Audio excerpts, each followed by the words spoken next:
Bonjour Benjamin et bonjour à tous les auditeurs de la Flex TV. Donc en fait aujourd'hui on va parler marketing. Alors marketing c'est un mot un peu qui fait peur. Et en fait le marketing c'est extrêmement facile. Le marketing c'est simple, c'est vraiment l'art de rendre vos produits, vos services incontournables aux yeux de vos clients. Et aujourd'hui je vais vous faire un petit cadeau puisqu'on va travailler en fait sur la piste à suivre pour connaître les vraies attentes de vos clients. Alors, pourquoi c'est important de connaître les attentes de vos clients?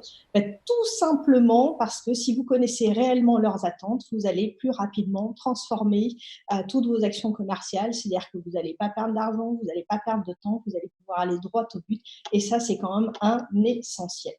Alors, je crois, réellement pousser une porte ouverte parce que la piste pour connaître les vraies attentes de vos clients, finalement, vous la connaissez tous, c'est tout simplement d'aller leur demander. Et pourquoi vous allez leur demander? Parce que les premiers à même de savoir exactement de quoi ils ont besoin, ce sont eux. Et souvent, ça vous paraît simple d'aller demander, mais moi, je vous pose réellement une question. C'est depuis un an, combien de fois vous avez été appelé ou réellement questionné 5 de vos clients ou de vos futurs prospects? Et donc, bon, forcément, il faut les appeler. Maintenant, il faut se dire comment réellement on va pouvoir les appeler.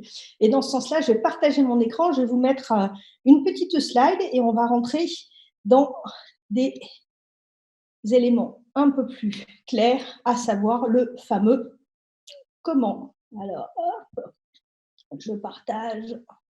On est bon.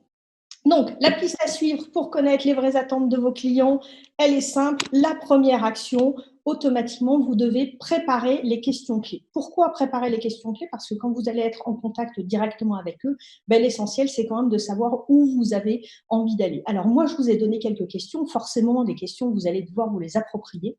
Mais je pense qu'en ces temps de confinement, c'est un bon moment pour rentrer en contact avec les clients. Pourquoi c'est un bon moment? Parce qu'en fait, vos clients, ils sont un petit peu comme vous, ils sont un peu perdus dans cette situation de confinement et que ça soit des clients en B2C, c'est-à-dire des particuliers, ou que ça soit des clients en B2B, vous allez vous rendre compte que eux ont aussi besoin d'avoir des gens physiquement au téléphone et de pouvoir échanger. Donc la première question que vous pouvez leur poser, c'est un peu comment ils vont et comment ça se passe pour eux. Et vous allez voir que ne serait-ce que par ce premier élément, vous allez avoir des éléments de réponses qui vont être très très importants. Et c'est là où en fait on va créer la cohésion, l'émotion. On sait bien que pour vendre, on n'est pas là pour vendre un produit. C'est pas en fait un produit face à un besoin, c'est aussi une personne face à une autre personne. Donc là, c'est vraiment important de rentrer dans cette notion-là de contact très particulier. La deuxième chose, c'est de savoir comment ils font aujourd'hui dans leur entreprise par rapport à cette conjoncture qui est un petit peu particulière.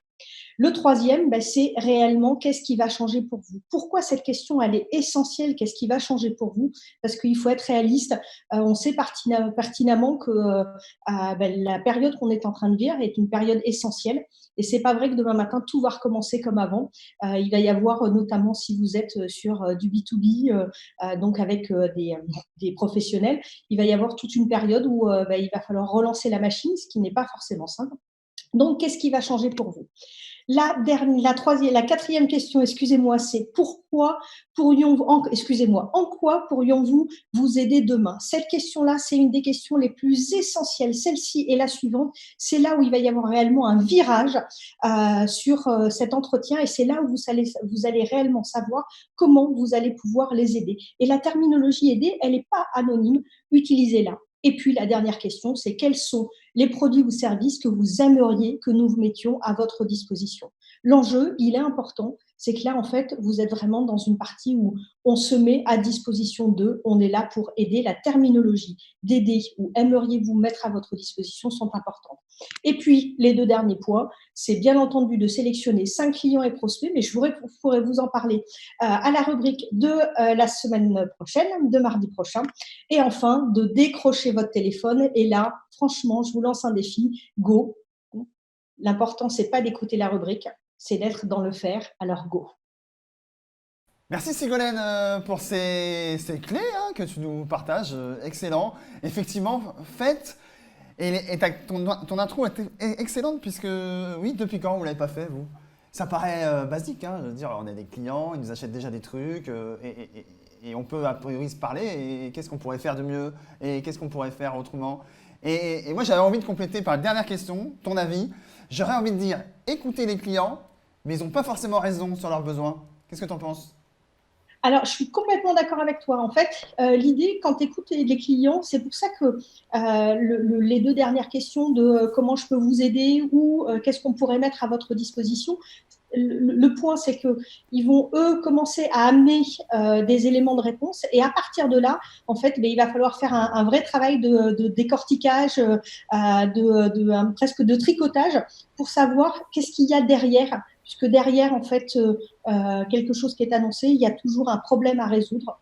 Et c'est ce problème à résoudre sur lequel on va pouvoir axer l'essentiel. Merci Ségolène d'être intervenue. Comme tu le disais, rendez-vous la semaine prochaine pour continuer ce parcours. Et d'ici là, vous qui nous regardez, vous avez un défi, hein. C'est un vrai défi, hein. On se retrouve la semaine prochaine. Salut à toi!